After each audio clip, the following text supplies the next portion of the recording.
It's probably the overall success of it. I came from this completely on the outside. To me, when I hear Forex, when I hear trading, it kind of all goes into like one glob with Bitcoin and gambling and all these things that I've just been taught growing up in kind of like a financially adverse home. That's bad and it's just dangerous and you're going to lose all your money and it's just a silly idea. And when you spend time on social media, you see more of people going, oh, I'm selling this course or I'm doing this, and you just kind of all, if you're a cynic already, it just kind of pushes you further and further away. So kind of coming into Star Trading and seeing what Sophie had in terms of success and support, and how it's not just a load of random PDFs and somebody saying, oh, that will be $2,000, thanks very much, off you go. Just the success of it has been really encouraging. That's been the best thing. The learning curve as well is really clear, isn't it, to follow? 100%, yeah. And it doesn't feel like you just have to read some stuff and then off you go. There's always the support there. Yeah. So in one sense, getting over those hurdles of being sceptical was, you had a bit of an unfair advantage in one sense because you saw Sophie doing it, so you kind of got a bit of an insight into the process.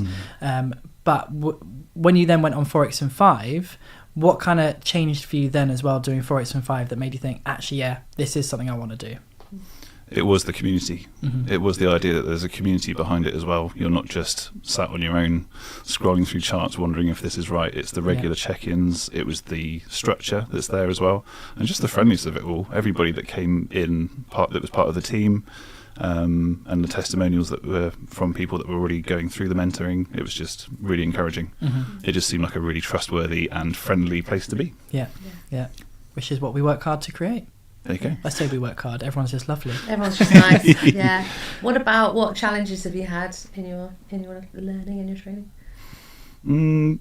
Probably time management. At the moment, we've been a bit busy, but I think just finding the time to slot in that half hour, like you say, for me, it's now a habit in the mornings. So getting that under my belt to begin with was a bit of a challenge. Is that before or after the barrel? Barrel. We've literally got a barrel in our I'm jealous. garden. Yeah, I want one of them. Do you? Yeah. You probably don't want mine. It's not like... I'm not having a second-hand barrel. No. We wouldn't want one like... Is it like a whiskey barrel? It's a sherry barrel. Oh, sherry barrel. It smells delicious. Yeah. Do you not just come out a bit pickled? Yeah, sometimes. Walk through the house. Oh, he's a bit alcoholic for this time of day. It comes after the barrel. But the biggest challenges have just been that whole... having the confidence in myself, because I do have a little bit of low self-esteem sometimes around new things, but it was just having the support there to bring you through those times and go, no, come on, have confidence, you can do it. Keep going. 100%. Lovely. I was going to ask a question about other forms of investment. So were you looking at any other forms of investment, maybe more traditional styles, before deciding to get involved with trading, or is it kind of like, you just stumbled upon this and thought, go with this? Stumbling across it, it's turned out to be a really good fit, because at the moment we've got a property business, but we haven't got our own owned properties yet. So that's something that we're definitely still working towards, but we've got quite good cash flow. So it's always thinking about how can we make that cash work better. I'm not at a point where I'm going to suddenly divert all of my earnings into trading, but I can certainly see how over time taking advantage of the compound interest that it's going to offer me and the amount of time that it takes to make the money work well is something that I really want to make use of. Amazing. Brilliant. Very exciting stuff. Well, I'm very excited to watch your journey. I can't wait for you to get revenge and be the best trader in the house. And then in a few years' time, your kids will take over that baton, won't they? Oh, so, maybe. Who knows? Yeah. Very exciting. And the sooner you start, the better. Yeah. Because we go back to compound interest, which I keep banging on about. Yeah, the sooner you can start, the bigger the snowball will get. Yeah. Exactly. We've had a couple of questions about traditional investing.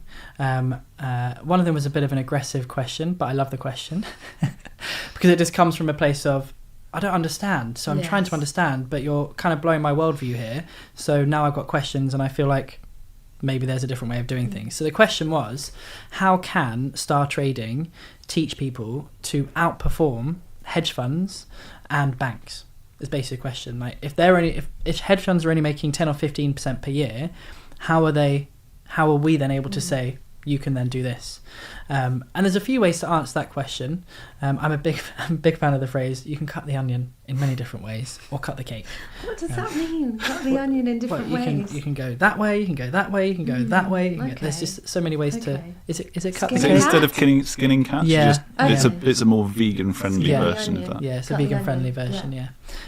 The way to cut the mushroom, I don't know. Anyway. So if someone doesn't know anything about investing, then should we run through what options they have and what returns they might likely get? I will do my best to do that off the top of my head, yes. Yeah. So traditional one would be putting just money in a savings account, right? So an ISA, people think an ISA is more like an investment account. It's not, it's just another savings account. If you're lucky at the moment in an ISA, you might be making 5% per year, which is still far lower than what inflation is. So you're still losing money. You could invest in a property fund. That's another way. There's loads of different funds for all different types of thing. In a property fund, you're maybe looking at, well, depends on the fund, but anywhere from 8% to probably 12% is kind of an average. I'm sure there's some that maybe give a little bit more, maybe 15%. Again, this is annual returns. You could buy government bonds and things like that. They tend to be maybe around 8% that you can make on an annual basis, but you have to lock it in for a very long time. And you're still kind of gambling with inflation, and they tend to bring it down. You could put it into an ETF tracker. I'm doing quite well at these, aren't I? You could put it into an ETF tracker, like an index tracker, which basically will track a particular index. So it might be the FTSE, it might be the Dow Jones.